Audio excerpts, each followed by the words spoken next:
Fala galera, belezeira? Professor Romão na área, vamos para uma aulinha de conjuntos, tá? Então, começando, conjuntos não possui uma definição formal, ou seja, a gente tem uma noção primitiva, tá? Do que é conjuntos. Mas não é porque a gente não tem uma definição formal matemática que nós não conseguimos identificar, não conseguimos definir o que é um conjunto, né? Um conjunto, na verdade, é um agrupamento de objetos, ou no nosso caso, números, né? Com características parecidas ou semelhantes. Um exemplo aí para vocês, peguem todos os alunos, ou peguem os alunos de uma escola, vamos chamar de escola Professor Romão, olha que nome bonito. Então os alunos do colégio Professor Romão, tá? Os estudantes bonitinhos que estudam lá. Se pegarmos os alunos do primeiro ano do ensino médio, o que eles têm em comum? Todos estudam no primeiro ano do ensino médio. Essa é a característica parecida. Então, se a gente for agrupá-los em um conjunto, todos têm a mesma características, tá? Que é estudar no primeiro ano do ensino médio, na escola do professor Romão. Bom, tudo aquilo que pertence a um conjunto ou que está dentro de um conjunto, a gente chama de elemento, tá? Ou seja, aqueles alunos lá que estudavam na escola do professor Romão, a gente chama de elemento do conjunto do primeiro ano, né, no caso. Basicamente, a gente tem aí algumas maneiras de representar um conjunto, tá? Basicamente, dentro dessas três maneiras, temos a enumeração, o método de compreensão e o diagrama de Venn. Vamos falar de uma a uma.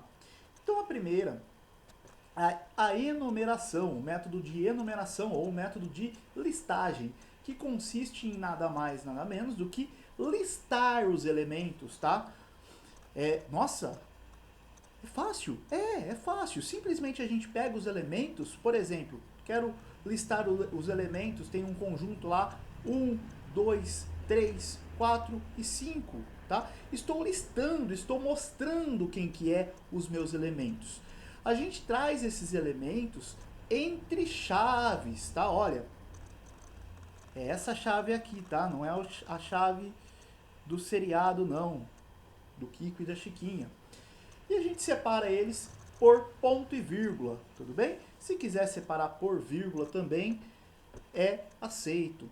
No caso aqui os nossos elementos são 1, 2, 3, 4 e 5, e aqui os nossos elementos é A, B e C. Tá? Esse é o método de enumeração ou de listagem. Estou mostrando quem são os elementos. O método de compreensão, basicamente o que a gente tem que fazer é compreender o conjunto. Como assim compreender o conjunto? Perceba que eu vou dar uma característica aqui para ele, olha. O que eu estou falando? Que meu número está entre 1 e 5. Não é quem que são os valores aqui? É um x, ou seja, meu elemento ele pertence aos naturais e está entre 1 e 5. Lembrando, quem que está entre 1 e 5 e pertence ao número dos naturais? Naturais são aqueles números que a gente consegue contar, né? Então tenho lá o 1, o 2, o 3, o 4 e o 5, tá? Perceba, aqui eu apresentei o conjunto através do método de listagem. E aqui é o mesmo conjunto, só que pelo método de compreensão. Romão, se é o mesmo, por que eu tenho que usar esse método aqui e não posso utilizar só esse caso que é muito mais fácil? Perceba que aqui eu consigo simplesmente enumerar, falar quem que são meus números.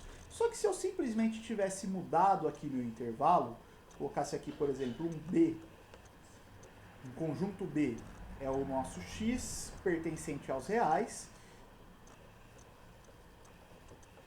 tá? Eu mudei simplesmente uma coisinha de nada, que eram os meus conjuntos dos naturais, e agora agora é o meu conjunto dos reais. Mudou alguma coisa? Mudou tudo, tá? Por quê? O primeiro elemento é o 1. Mas e depois? Quem que vem? O 2? Não, eu tenho muita gente entre 1 e 2. Ah, eu tenho 1,5. Mas antes do 1,5 eu tenho 1,2. Antes eu tenho 1,1. Tá. Mas aí, antes do 1,1, quem que eu tenho? Eu tenho 1,05.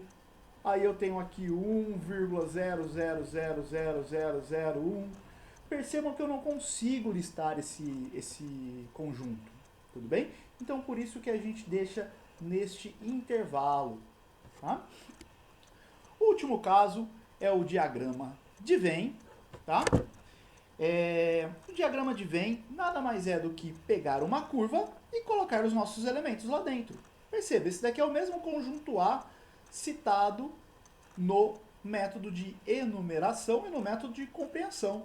E esse daqui é o nosso conjunto B, tá? Então eu simplesmente coloco uma curva fechada. A gente usa círculos aqui no caso, né? Por conta, tá? De ser mais fácil de trabalhar. Mas se você quiser usar uma curva toda torta, isso daqui será um diagrama de Venn. Mas vai ficar mais difícil da gente trabalhar. E o grande objetivo nosso aqui é facilitar, tá? Bom, relação de pertinência. Pertinência. O que seria a relação de pertinência? A gente vai olhar basicamente para os elementos dos conjuntos. Tá? Então eu vou olhar para o elemento. Quando esse elemento está dentro do conjunto, faz parte do conjunto, a gente fala que ele simplesmente pertence ao conjunto. Um ezinho aqui curvado, tá? Não é um ezinho assim, tá? Não é um ezinho curvadinho. E quando ele não pertence, a gente simplesmente faz o mesmo símbolo e corta ele. Vamos trazer aqui um exemplo para ficar muito mais fácil. Então eu trouxe aqui o conjunto A, que tem 1, 2, 3 entre chaves e 4. Tá? 1. Cadê 1? 1 tá aqui, ó. 1 pertence a A? Pertence. O 3 pertence a A? Não pertence. Como assim, Romão? Olha aqui. Quem pertence a A é esse cara aqui, ó. É o 3 entre chaves. Este elemento aqui pertence ao A. Tudo bem? Cuidado com o seguinte aqui, gente. O conceito de elemento, tá? Ele é bem relativo. Então eu estou olhando aqui como sendo elementos. Mas daqui a pouco a gente vai ver sobre subconjuntos. Então eu posso olhar para esse cara aqui como sendo um subconjunto também. Aqui é onde tem muita confusão entre o símbolo de a relação de pertinência e a relação de inclusão, tá? Daqui a pouquinho a gente vê isso daqui. Bom, temos alguns conjuntos especiais. Conjuntos especiais, conjunto vazio. O que é o conjunto vazio? Aquele que não possui nenhum elemento. Ou seja, posso definir ele como um zero cortado ou entre chaves, tá? O conjunto universo. Conjunto universo é aquele que possui todos os elementos, tá? Geralmente o conjunto universo é tido por U, tá? Nos exercícios às vezes aparece U igual a R ou U igual aos reais. O que quer dizer isso? Nosso conjunto universo aqui são todos os números reais e o número... opa, perdão, aqui é naturais, né? Falei a mesma coisa.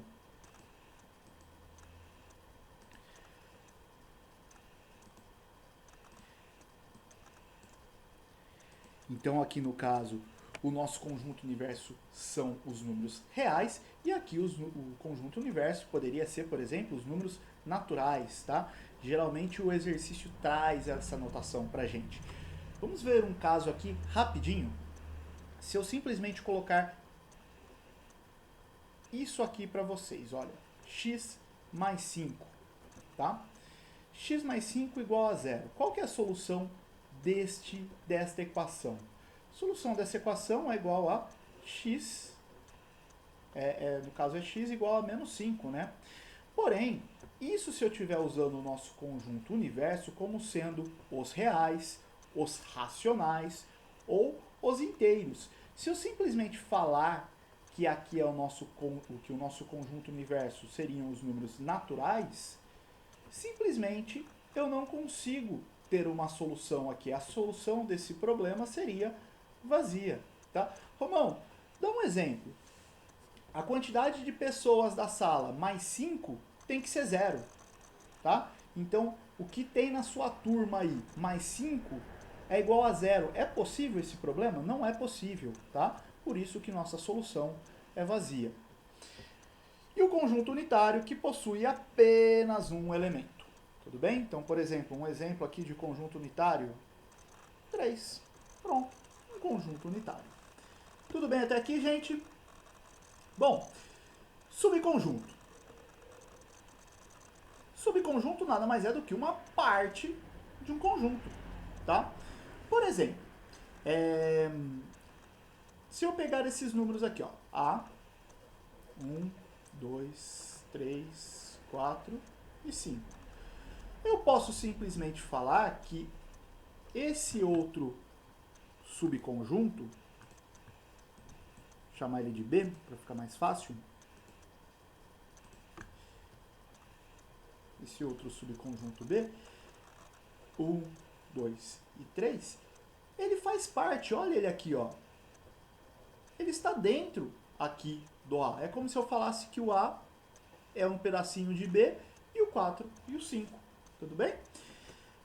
Basicamente, para a gente saber a quantidade de elementos no A, a gente usa esse N, tá?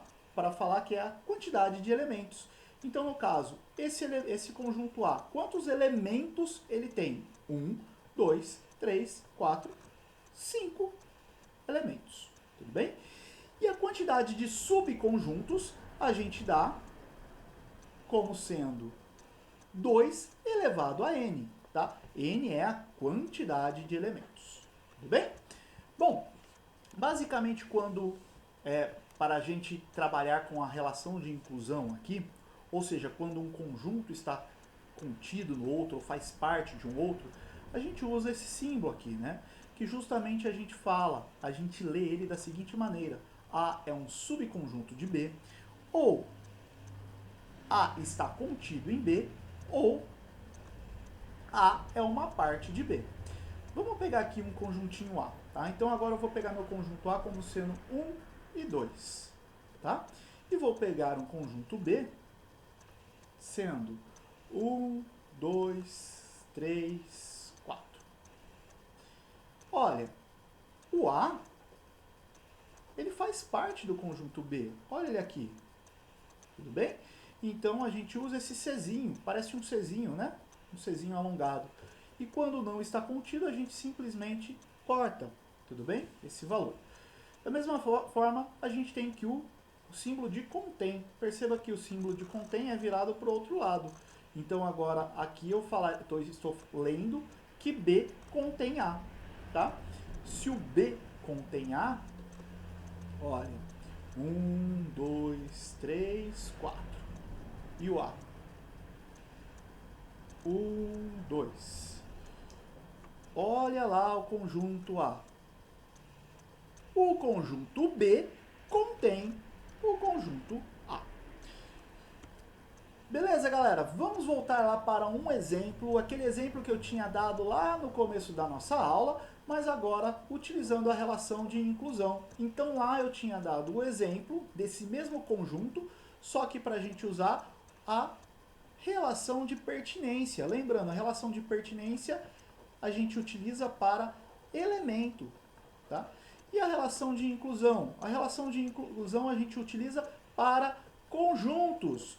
Então pensa, se é conjuntos, a gente tem algumas maneiras de representar. Se eu represento ela, necessariamente ela precisa estar entre chave.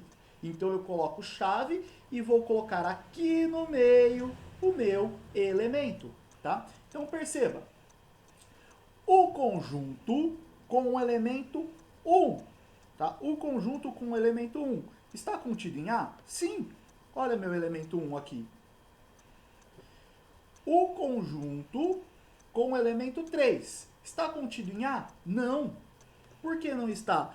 Porque olha o meu elemento aqui. O meu elemento é um 3 entre chaves. Então eu teria que ter mais uma chave aqui fora, tá? Porque eu estou trabalhando com subconjuntos aqui, na verdade. Então, para tornar verdadeiro, eu precisava simplesmente colocar uma chave, que assim eu deixo o meu exercício verdadeiro. Beleza? Galerinha, daqui a pouquinho a gente vem com operações entre conjuntos. Vou cortar o vídeo para ficar mais fácil para vocês. Então daqui a pouco a gente volta com operações entre conjuntos. Aguarde a parte 2.